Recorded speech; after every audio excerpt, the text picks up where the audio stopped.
This podcast is powered by The Plug.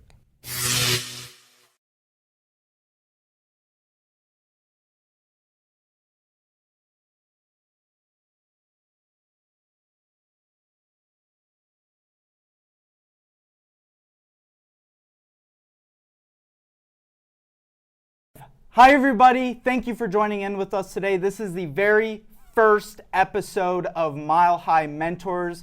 We're extremely excited to get this project up and rolling. We want to give a shout out to Denver Open Media for providing us with all of the tools, the studio, and as well as others, the resources to produce really great content. Be sure to follow us on social media at Connor Dube for behind the scenes content as well as updates and information on what's going on with the show. I'm your host, Connor Dube. Very pleased to announce our first guest on Mile High Mentors. He is a serial entrepreneur, author, real estate investor. He was featured on CEO Magazine for High Growth Ventures, as well as the founder and president of Active Blogs, a digital marketing agency, and a personal mentor of my own, Mr. Marc Dube. Thank you for joining in with us today. You're very welcome. I'm happy to be here. We're very excited to have you. Thank you so much. How are you doing today? I'm doing great. Good. Well, we really appreciate you coming down to the studio all the way from Fort Collins, Colorado. Loved being here. Awesome. I appreciate the invitation. Yeah, so to give our audience a little bit of insight and background as about yourself, Can you give us a little more history, starting kind of from your childhood and kind of to the point where you are now in your life? Yeah, absolutely. I'd love to. So basically, I grew up in Westchester County, New York, which is right outside of New York City. And by the time I made it through college, I probably had 20 different jobs. 20 different jobs. 20 different jobs. My I bet goodness. there's not a whole lot of people that can say that. Probably not. What are some of the top jobs that you had worked? Well, none of them were top jobs. I've had many great jobs. Give me the top best and give me the worst of those jobs that you've worked. Well, I don't think on the jobs between during high school and college, I don't think any of them could be considered top jobs. Right. So I'll just give you a list of some of the jobs. Okay. They're probably all pretty equal. Okay. I'll be sure to take notes on this. Yeah, take notes on this because I have the feeling it has something to do with my later things that endeavors in life. Okay. And I kind of feel like some of these things that I did really created a pathway towards in the right direction for owning businesses, investing in real estate, right, and authoring some publications. Right. Yeah. That's awesome. So I started out, I have to think about what that first job is or was, but I really think that first job was working at the Guiding Eyes for the Blind. Guiding Eyes for the Blind was a nonprofit that helped seeing eye dogs kind of get placed into the right people. Wow. Yeah, so like here I am, I'm on my way to like changing the world and becoming a better person by helping people get guide dogs. But there's a but. It was one shovel at a time. So basically, I was shoveling the kennels at the Guiding Eyes for the Blind. So you can really say my first job was really a kind of a poopy one. Perfect. That's good. So was that kind of one of the earlier on jobs, or that was my first one? Yeah, the very first one. I think I probably started that one around 13 or so. You know, I think a lot of us have probably started with poop. Yeah, I think everybody starts with a poop job. I did not think this was going to be the direction, but please continue. What are some of the other things that have led you into what being an entrepreneur today? Right. Well, here's why it is the direction, is because I've done so many jobs. You're going to hear about more of them, and you're going to understand why I became an entrepreneur and why I decided I don't ever want to have to do these jobs again. I mean, I think they're really, really important jobs, and I learned a little bit about each of them. Right. But most of them, what I learned was, hey, I want to be doing something else. Right. Okay. I believe my second job after that job was probably mowing lawns. You know, most kids probably got things like, you know, kites or boats or things for their birthday. Right. Well, my dad bought me a tractor and a lawnmower, and he didn't really buy it for me. He said, I can pay this off one lawn at a time. Huh. And so that was really my second job. Is I went door to door and mowed lawns for our neighbors and shoveled driveways, and we this is still in high school, and we pulled large stumps out of the ground for people, and we pretty much were too dumb to say no to anything at that point in time. So, give you $5 to pull that, you know, 5,000-pound stump out of the ground. Done. 2 months later. Yeah, exactly. Well, cool. Awesome. And I eventually, I started out doing that, and then I eventually actually started a little business. One of my little side jobs in high school was a little business with my friend Peter Berardi. Okay. And obviously, we named it Marc Pet Services, Mark and Pete, and you know, hey, we had a business going. Did you have a little logo? bit later on? I'm going to tell you about a few more of my amazing jobs that. Please. Did you have a logo? Did you have a good logo? logo? We absolutely had a logo. Yeah? I think it was like a stump coming out of the ground. A stump. Yeah, absolutely. Very nice. Well, give us some. If there was one job you had to pick out of that list of about 20. What was really the one that initiated that entrepreneurial venture, kind of kicked, you're like, this is the thing, I'm ready to go launch into my next venture? Gutting fish at a fish market. Gutting fish at a fish market. There you have it. The secret to entrepreneurialism, gutting fish at the fish market. We don't even need to do much more after that. I think I just ended the conversation right there. It doesn't really go well on dates, but where where was this? Never went over big. Where were you gutting fish? Where was I gutting fish? At a fish market in New York. In New York. Yeah. Okay. Yeah. So it was a very fast pace. Were you like wrapping up and tossing fish to one another like you see kind of in the movies and stuff like that? Oh yeah, absolutely. But I don't even think I was getting to touch the fish. I was getting to touch the insides of the fish. Somebody else got to touch the fish. Yeah, I think it was one of the jobs that my mom threw at me, you know, kind of like, hey, I've got a kid and he'll work for almost free. Yeah. So out of all of the jobs that you had, or I guess out of the jobs of dealing with dead fish, yes, you got the crappiest of crap jobs of dealing with dead fish. You know, you could be placing fish on ice, but you were gutting those things. Yeah. I would probably go with the shoveling of the, shoveling at this gliding eyes for the blind center before I go back to the fish thing. And you're still a fisherman after that. That's pretty surprising, yeah, actually. Yeah, it is surprising. Yeah, I just don't eat them. Just don't eat them. So gutting fish. I see what's inside of them. I've seen what's inside of them. I don't eat them. Go ahead. That sounds like a blast. Yeah. And so gutting fish was really that thing that kicked off. From this point, I'm not going to do these types of dirty jobs anymore or the manual labor type positions. I want to be an entrepreneur. That was the thing that kicked it off. No, I think there was a couple more that kicked it off. That was one of the ones that probably propelled me to not want to do it. To transition from those types of dirty jobs. Yeah, I think it was probably milking the cows at 4 o'clock in the morning. I think that one really got me on the dairy farm. We've got dog poop, we've got gutting fish, and milking cows. There you go. The secret to entrepreneurialism. Probably most people never heard of picking rocks. Do you know what picking rocks are? That was another part of my farm job. Is that when they go to bring the tractors in and you got to haul the large rocks out of the way so they don't shoot out and kill the farm animals? Yeah, but I was never the guy on the tractor. I was always the guy in front of the bucket having to pull these massive rocks and go.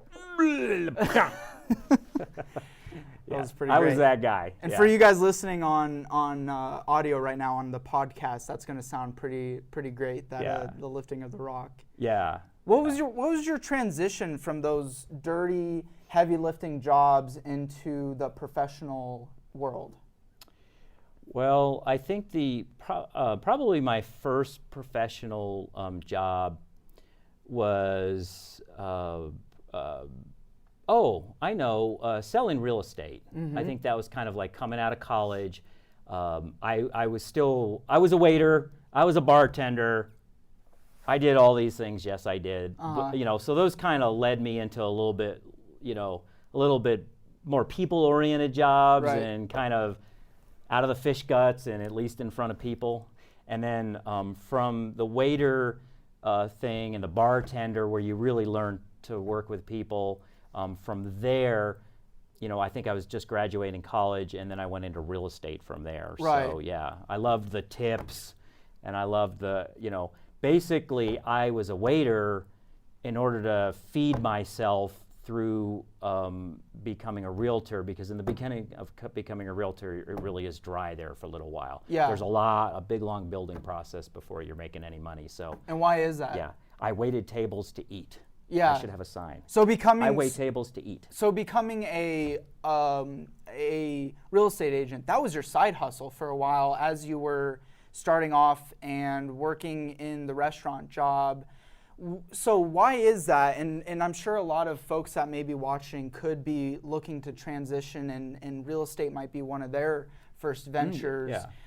What's something that they should really understand going into the real estate business? Well, so I just want to say that the real estate or the restaurant business and being a waiter and a bartender was my side hustle to make it through real estate. Yeah, right. I had to put gas in my car. You're doing a lot of investing in yourself in the beginning of Right. of real estate. So. Now, what do you mean by investing in yourself? So investing, so when you're waiting tables, you make money every night, and so you need to pay rent, you need to, put gas in your car and food in your belly. So, so when you're starting a real estate career, you are learning the business, you're building up a clientele, you're fumbling through your first deal. Right. And the funny thing about real estate is, you can get all the way to the end and have a transaction fail on you, and you're still broke as you were Right. before. So Right, Yeah. absolutely. Yeah. That's tough. What were some of the bigger struggles of doing that, of going into real estate?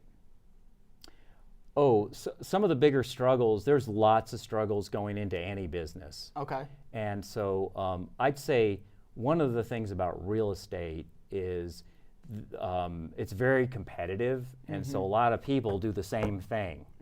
And so I'd say finding a way to become unique in an industry where everybody kind of offers and does the same thing. Yeah. Yeah. That's a great point. Yeah. So today in 2017, what is that? How would you differentiate yourself Well, as an agent or someone starting I a see. business? Oh boy, yeah. Oh boy. There's in it's a so market. hyper, yeah. Let's say real estate agents, insurance agents, in a market where there's a lot.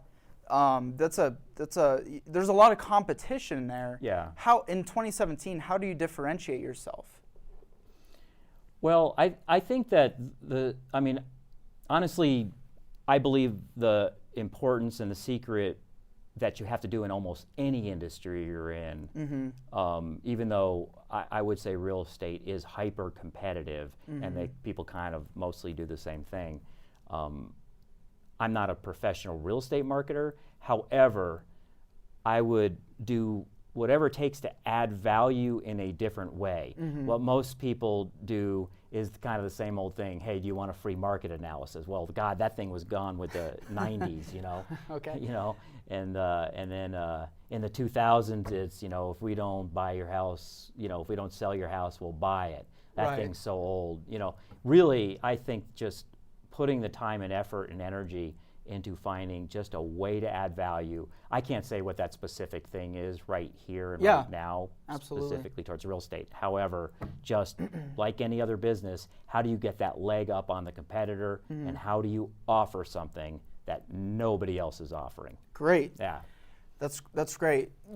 Your marketing agency has been around for over 16 years, which Yeah. is astounding for this type of industry. What was the transition from real estate into the marketing business? Gotcha. Yeah, so I'm going to say the real estate from transition, or the transition from real estate into the marketing business wasn't direct from real estate into the marketing business. I had 2 other steps that I went through that were, I'm going to say, very crucial to get into the marketing agency business. The first one is I went to work with one of the most successful entrepreneurial firms in the world, I believe. Wow. And and who was it? It's a company. Okay. Yeah, it's a company that I've never seen anything like it. The brilliance, they totally turned an industry around. Are they still around today? They are. Wow. And this was way before Uber, and they kind of disrupted the real estate industry. And one of the beautiful things about it that I think everybody should recognize is that they're from right here in Denver, Colorado. Oh, wow. Yeah, so I went to work for Dave Liniger and the Remax company, right? You know, kind of when it was, you know, maybe a third of the way in. They were already so this is semi-successful. Remax that this you're is referring Remax, to. yeah. Okay. And so kind of in their early humble beginnings. Boy, and they really came from, you know, they built themselves up from one person, you know, the founder of the company, to probably, you know, the largest real estate company in the world, and just a super success story. Yeah. I happened to be able to get firsthand exposure to the people that were, you know, doing that, and you get around successful people, you work around successful people, you see how they think, you see how they act, and boy, you don't even realize how much that rubs off on you. Yeah. Yeah. Now this is really pertinent. How did you get connected with those folks that have had a lot of success already? What was it that got you your foot in the door with them, got you engaged, was able to learn from them? Walk us through that. Yeah, so you're talking about specifically with Remax. Specifically with Remax and the successful team that you started out with at Remax. How did you get engaged with them? Yeah, no worries. I think I get it. So basically, I was I was selling real estate at that period of my life, and I realized, you know, something was kind of missing.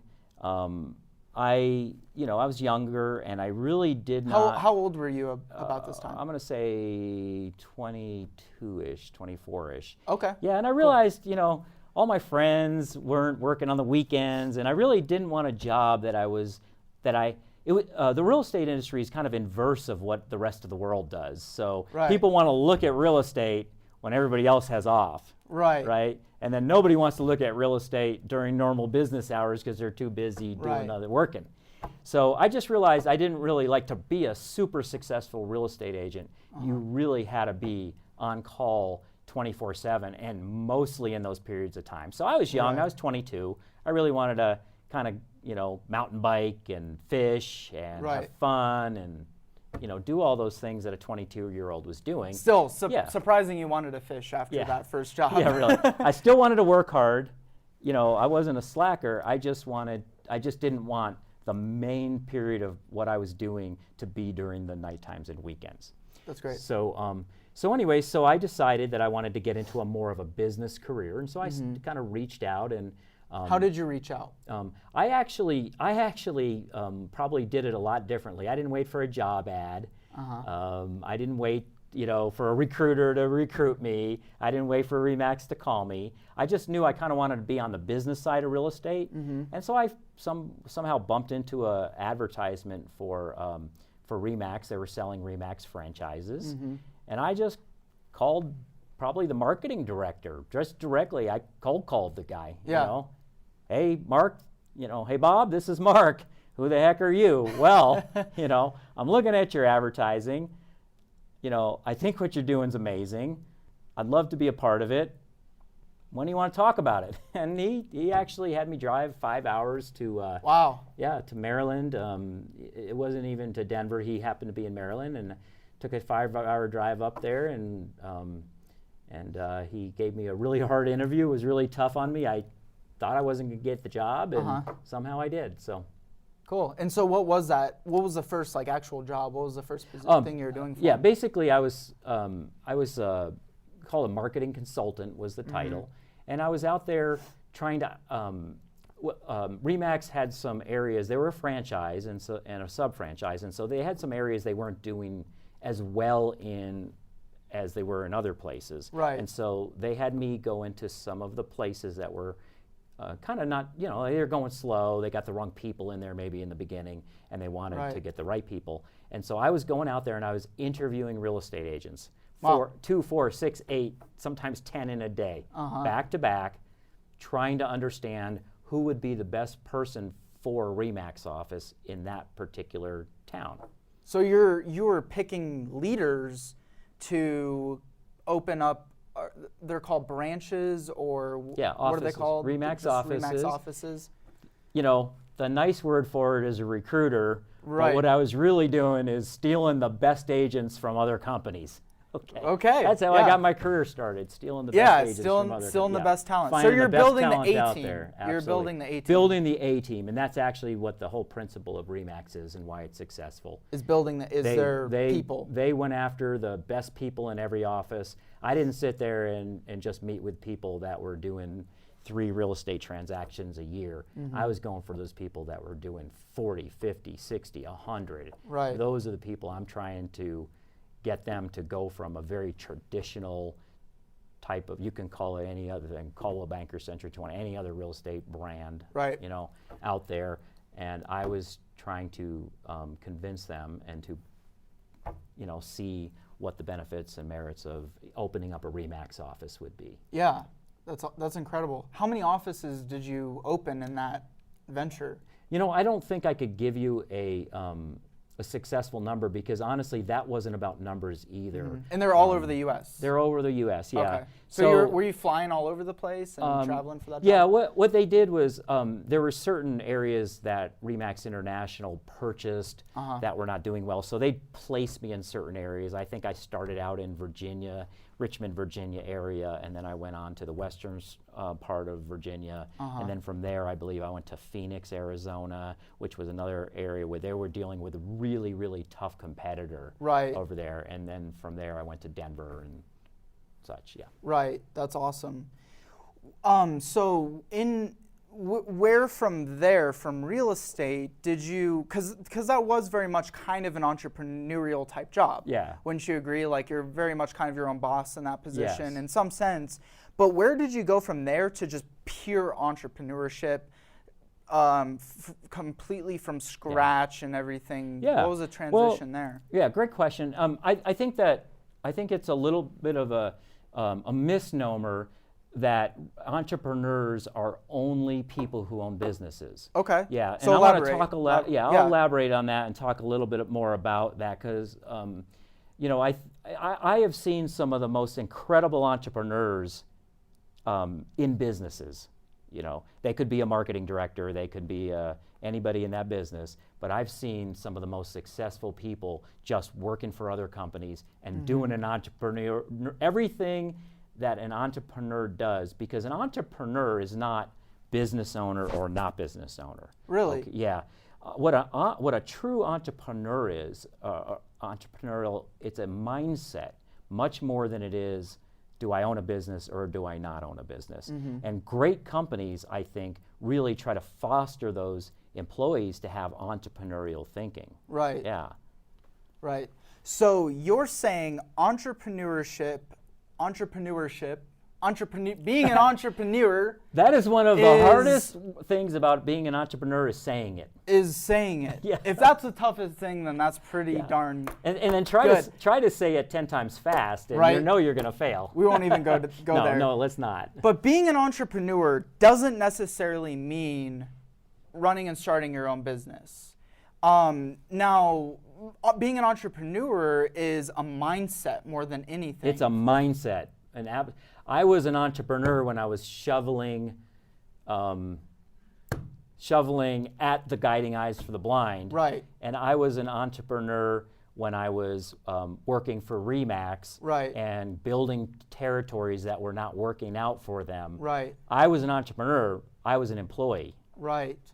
So what makes the difference between an employee and what you would define as an entrepreneur?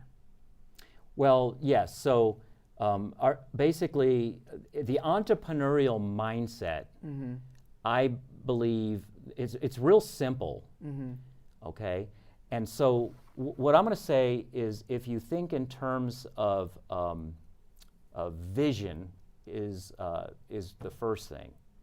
So having a vision is probably the first, and I'm going to say the most important entrepreneurial mindset. Now, it doesn't have to be a vision for a business. It could be a vision for making the business you're already in better. Okay. Yeah. Interesting. Yeah, That's it great. really is. So having vision is that differentiating factor from an employee to an entrepreneur? Yes, and I would like vision? to tell your audience that Yeah.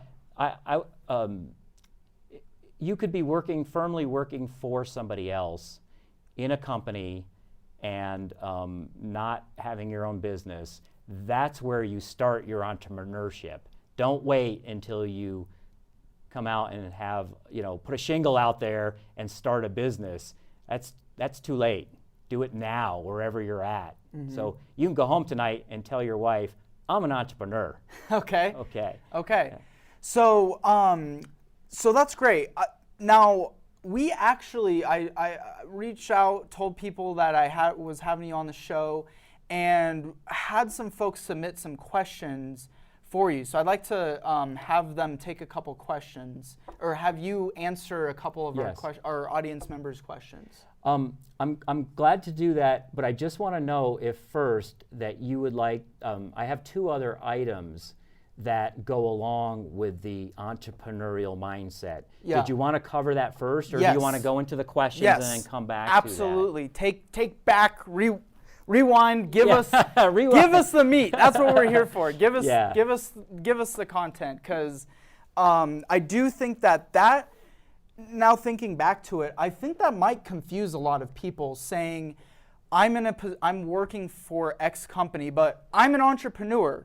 I think there's a lot of people that would disagree with your definition of entrepreneur. So please, I would love Yeah. some more elaboration on that. Yeah. So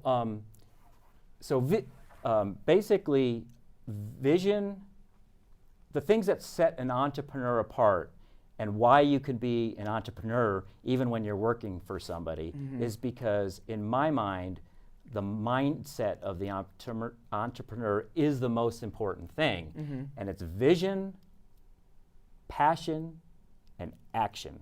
Vision, passion, and action. and action Yes. are the three Things, fundamentals. Three fundamentals that anybody, like I said, anybody can go home. If you're willing to adopt that mindset, you can become an entrepreneur, not 5 years ago when you start your business, tomorrow. Right. So it's just changing the way that you're thinking, okay? Uh-huh. And no, entrepreneurs are not born. You don't come out of your mom saying that I'm an entrepreneur or not. You can become one tomorrow. Isn't that a great thing to know? Right. Right. Yeah, and Now- you don't have to go to school. Now, on the flip side, though, you still have to have the skills, right? Not everyone is bred to be a leader and an entrepreneur. Like, what are some of the skill? Like, what's the best way to word this? Well, I think I can help you there. Yeah, please, Yeah. because I'm trying to lay this out. Yeah, much I know cleaner you're really here for- trying to help the audience understand this, because it's kind of a little bit of a breakthrough idea. Right. Like I said, a lot of people think they got to go start their own business Right. to have that label. Right. I'm an entrepreneur. I'm saying don't. Let's do it tomorrow. Let's do it Right. today.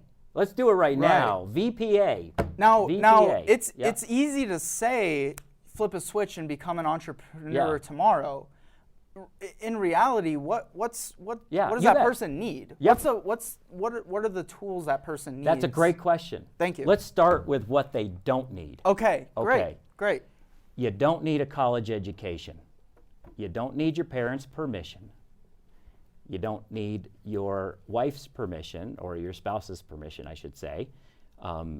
You don't need to have graduated high school, and you don't really need anything. You just need to change your mindset.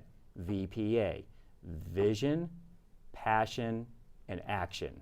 And I think for the audience's benefit, perhaps let's kind of talk about each one of these, right? And then we'll break it down a little bit more. Please, please do. Heck, if we're telling everybody that they can become an entrepreneur overnight, we should probably, give them a little more than.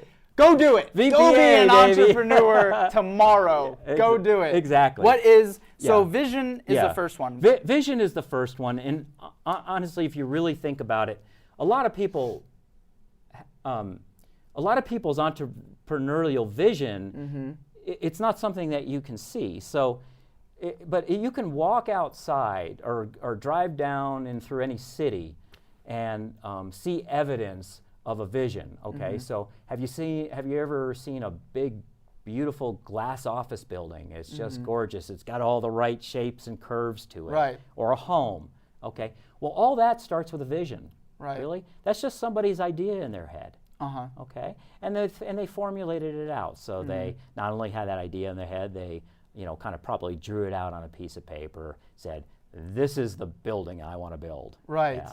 So now, I think that concept gets a little tough for people when it comes to a business, because a lot of times they think in terms of business plan, but really a business is no different than a building. In formulating a business, you've got to put that vision in your head, and you have to kind of not only say, "I'd like to have a business," you really have to get down and say, here's the business I want to have. That's really what it boils down to. So the vision. Yeah. This is the business I want to have. Yeah. And so for someone who's maybe an account director in a large SaaS company, or technology company or something like that, what does that mean for them? Well, it means for them that they have a better way of doing something that's going to serve up the customer better, faster, less expensive, more efficiently. Yeah. And so, or it could be a brand new idea. So I'll give you an example in my own world. So when I was a consultant, I saw the need. I was a marketing consultant, and I spent a lot of time trying to get my clients to communicate with their own customers. And I got to the point where I got tired of asking them, "Hey, did you get your newsletter done yet? You got it going out there to all your customers." Right. No, didn't have time to do it. And so, and almost any marketing consultant, you can spend a lot of money on a marketing consultant to tell you need to communicate with your own customers, sell more to your own customers, and those kinds of things. So this was a marketing principle I knew was super duper important, and I knew it wasn't getting done. Right. And I knew a lot of businesses, even businesses with marketing departments, weren't able to make it happen. Right. So the point you're making here is find where the need is and fill that gap, and that is where you can create that vision. So if you're in that position, you see where things are lacking, instead of just complaining about them and grunting through it every day, actually taking steps and creating a vision to solve that problem, whether it's creating that new business or you're the CTO of a technology company and you have a project in that particular division. Absolutely. That's what you're saying. Yes, I sketched out the vision for Proven Systems, which would eventually become Active Blogs. Right. It's a 17-year-old business now. Yeah. I sketched out the way that was going to work on a bar napkin. Hear that? 17-year business, and he sketched it out on a bar napkin. What was the Drinking beer does pay off. Drinking beer and we're in Colorado, so you can absolutely, you can take, yeah. Perfect. So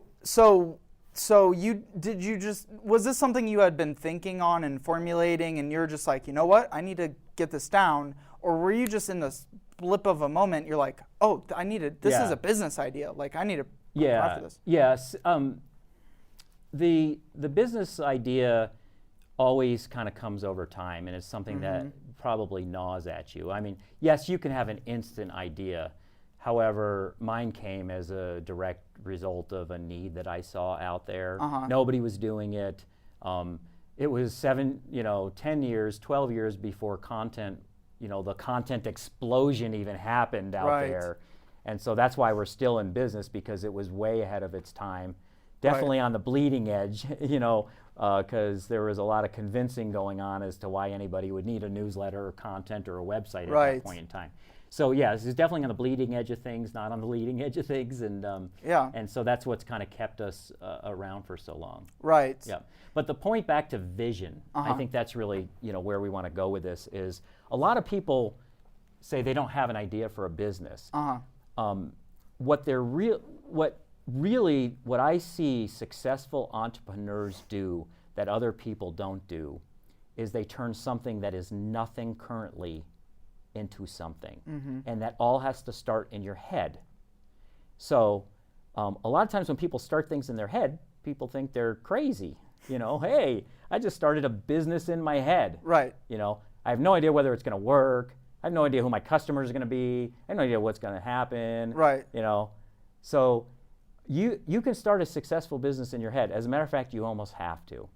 I think the difference between an entrepreneur and somebody that doesn't kind of get to that level are, if you have to be somebody that everything has to be proven to them first, I'd say that would be a huge roadblock to anybody out there becoming an entrepreneur. Don't need to see anything before you have an idea and get it down on paper. You have to dream the impossible dream. The person who built that building probably never saw that building before. It probably just came to their head.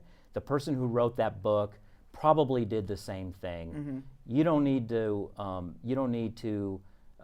know that it's going to happen, know how it's going to happen, know who's going to get it done. Don't know any of those things. Just have enough vision to get it down in your head, believe it, make it happen. It's not going to be the same thing. It's not going to, there's going to be a lot of roadblocks and things that come into play, along the way, and a lot of details that have to get in place. But while you're forming your vision, that's not the place to start telling yourself why it can't happen. Right. Yeah. And don't let anybody else do that either. And do you think that that's probably where most people get hung up, is that they worry too much about the action and start thinking too much on it, and then that vision never follows those other two steps of passion and action? Well, the action is the third thing in place, but the vision has got to come first. Yeah. Yeah. So, but I think that a lot of people never, again, do you believe in ghosts? Okay, well, you can't see a ghost, you can't touch a ghost, you can't feel a ghost, so most people don't believe in ghosts. Do you believe in ghosts? I think that's for Coast to Coast, George Norrie show.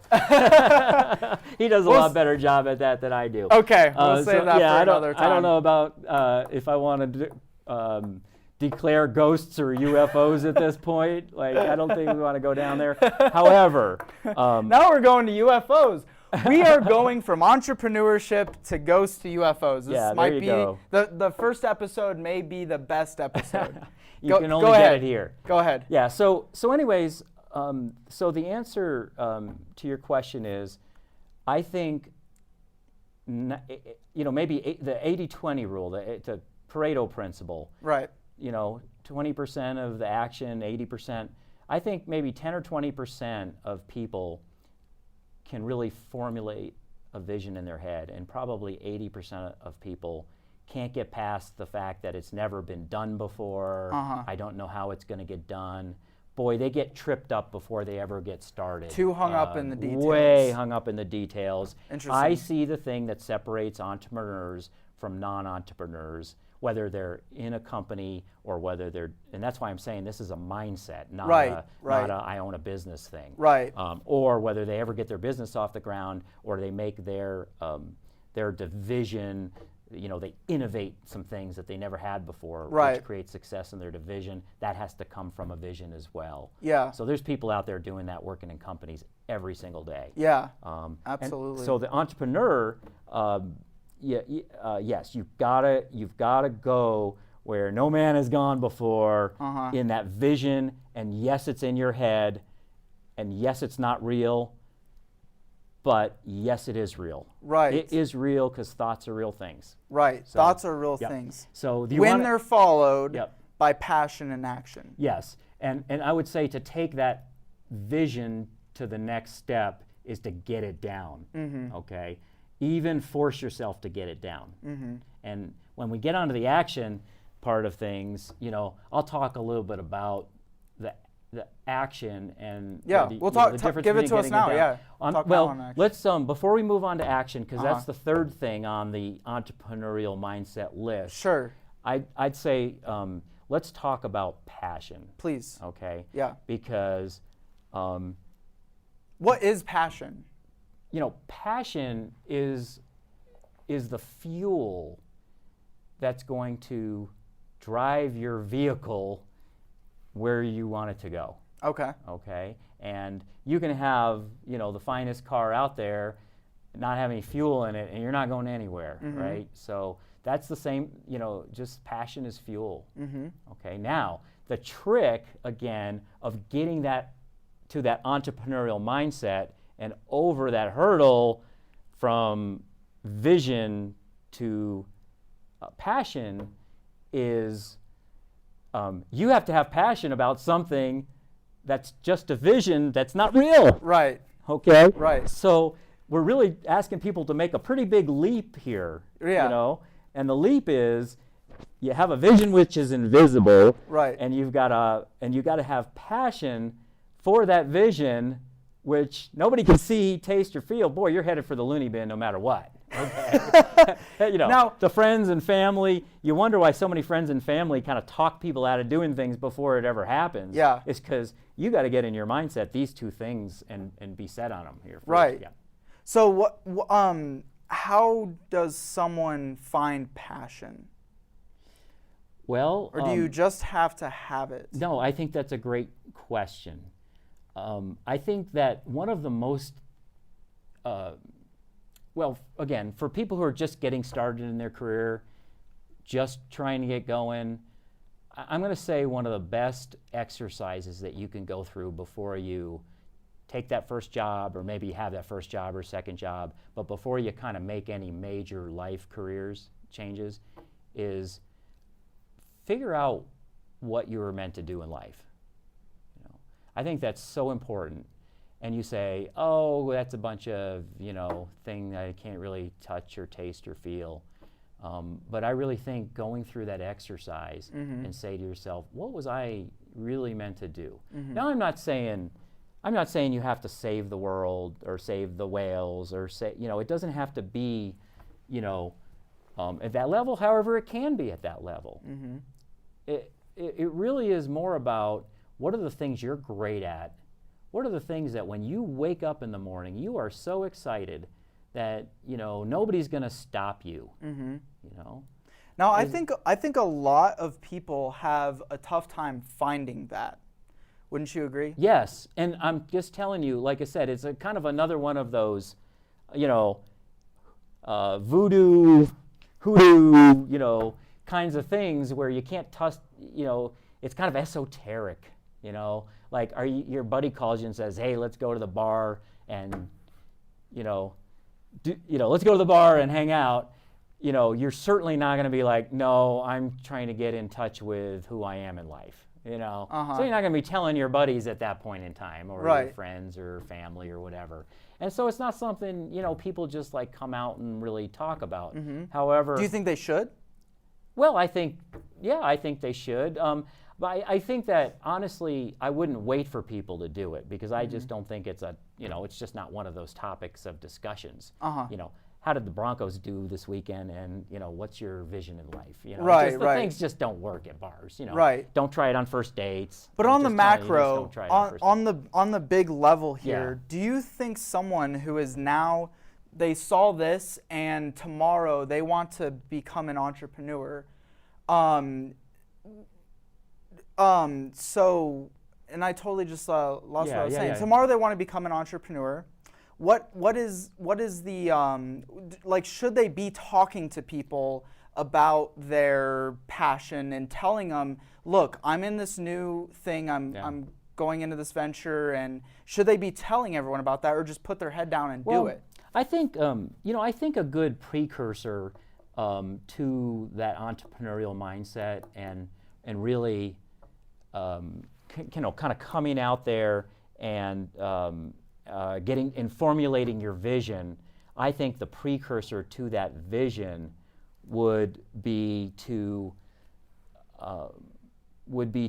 get in touch with really kind of what you were put on this earth to do. Okay. Now I know when you're 25, that may be a little bit harder, but I got to tell you something though. It's really funny because I think that a lot of people really kind of know it inherently anyways. And honestly, the thing that you're afraid to do and that really like kind of puts the fear in your heart is probably the thing that you should be looking at. You know? Yeah, so the biggest fear is really where you should go. Yeah, because the thing that fears you the most is the thing that juices you up the most. And the only reason you're fearful, it's like that job that you absolutely want.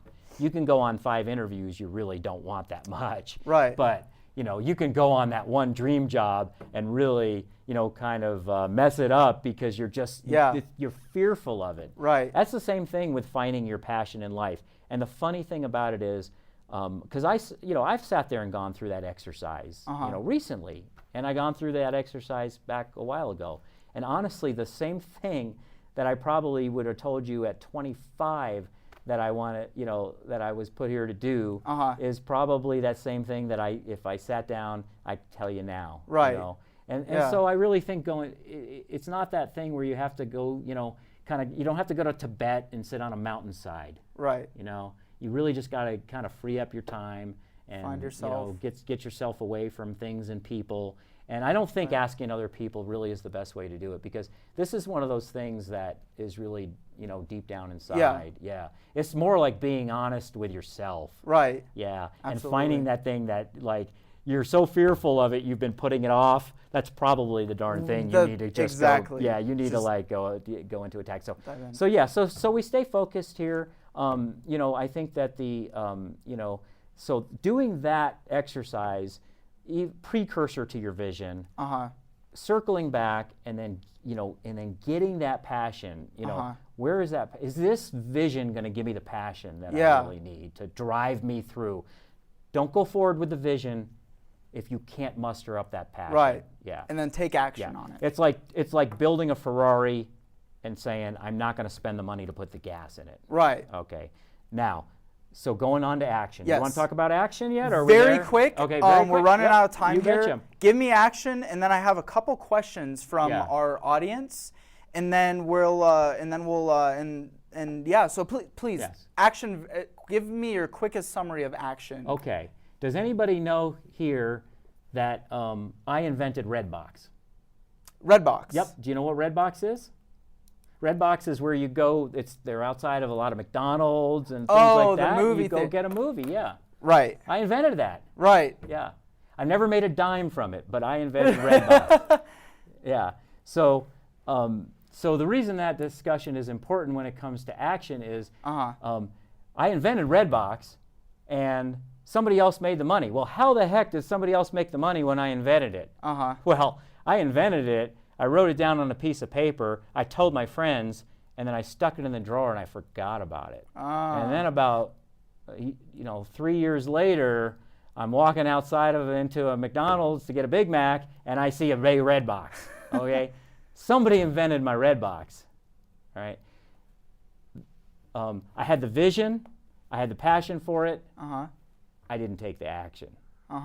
So that's why action is the third next thing on my list. Yeah. Because a lot of times people get that vision, they're even passionate about it, but they don't act on it. Wow. And you got to fight through the fear.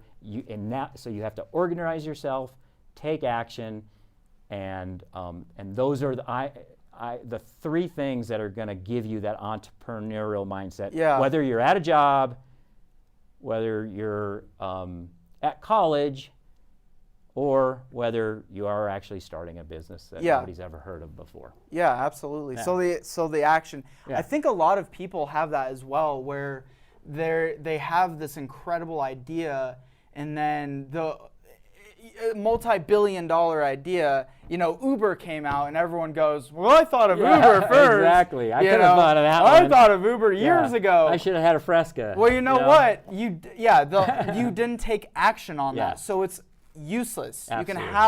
You can have the vision, you can have the passion, but that third differentiator is taking the action. Yeah, and swift action, because the longer you sit on something, the less likely it's going to happen. That's great.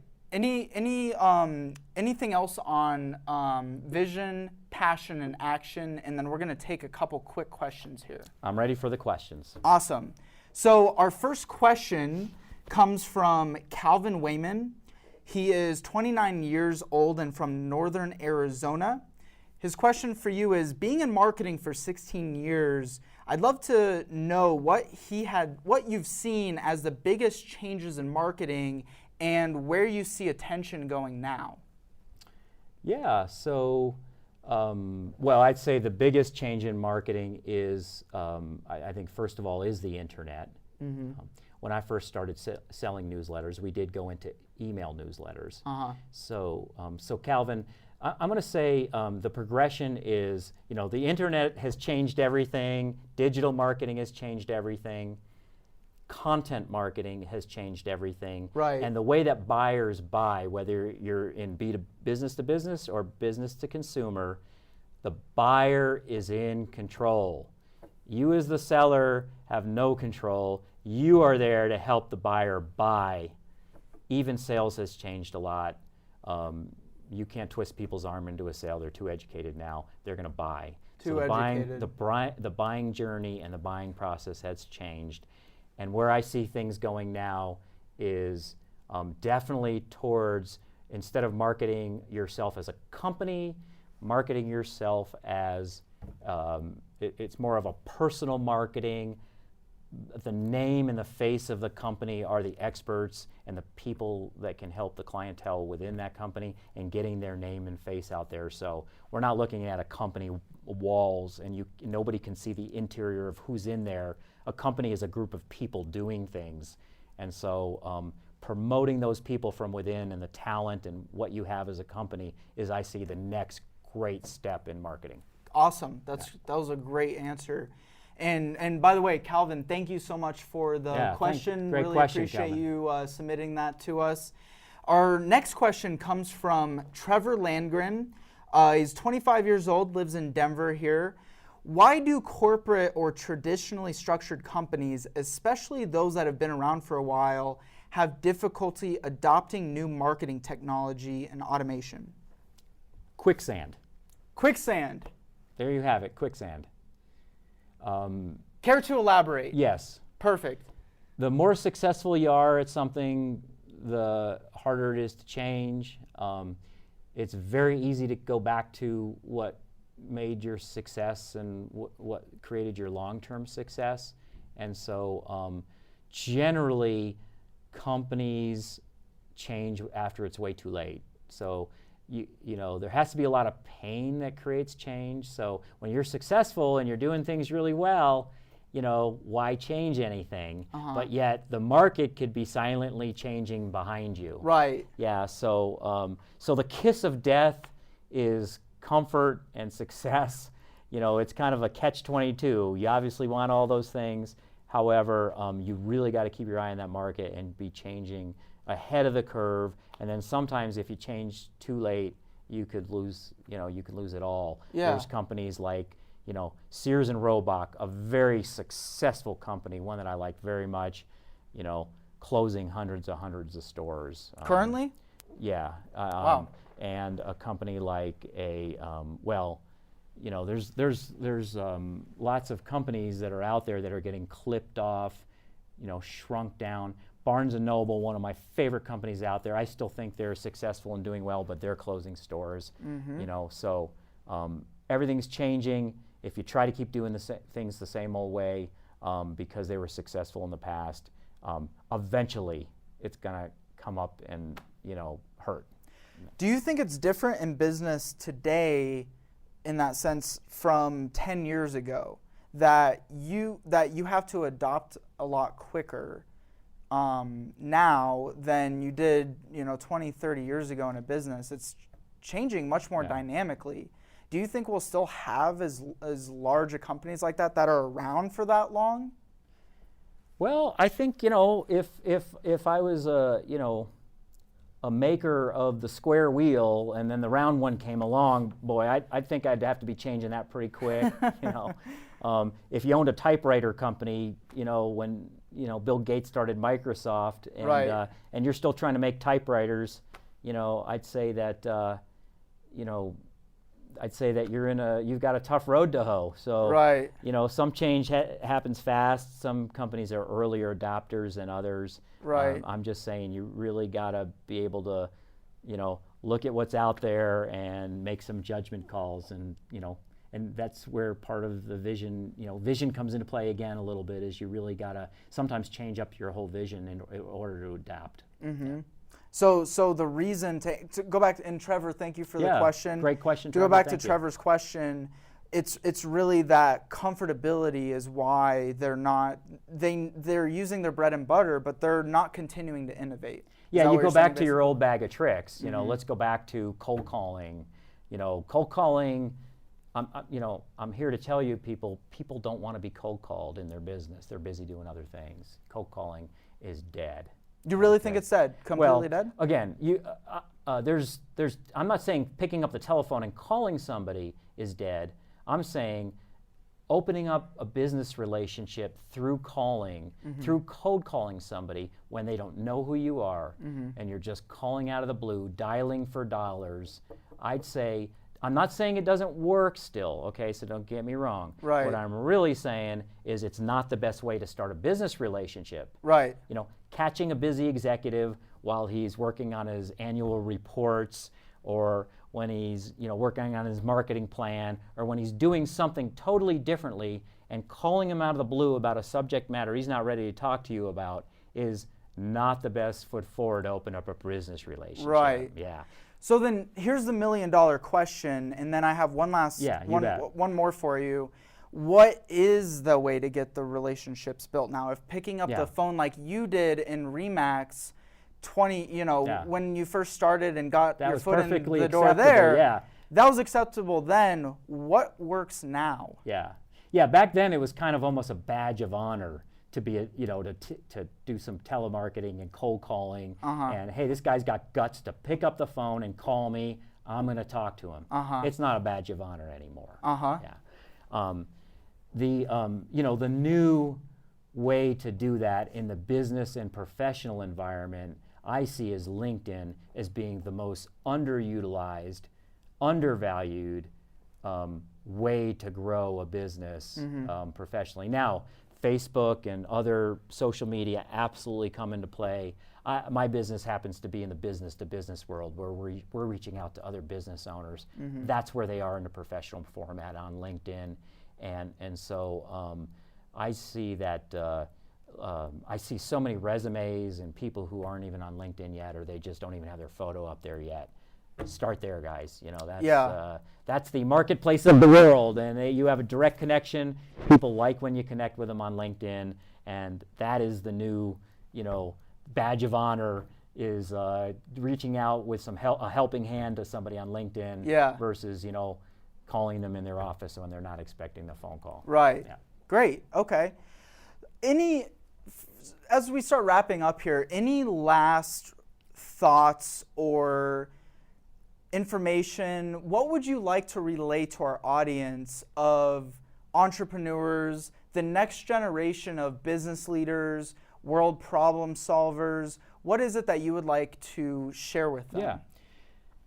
Don't wait for somebody else to call you an entrepreneur. You decide if you have it within, deep down inside to create a vision. Well, let me back up for a second. To find out what your purpose in life is, create a vision around that, fuel it with passion, and overcome fear and go forward on that with action. That's all you need to do. You do that, go home, tell everybody you're an entrepreneur, and then follow through with it. That's great. Thank you. It's awesome having you. So everyone, really appreciate you tuning into our very first episode. That was Mile High Mentors. Be sure to go follow us on social at Connor Dube for behind-the-scenes content, as well as insights into the production of the show and giving announcements for upcoming guests.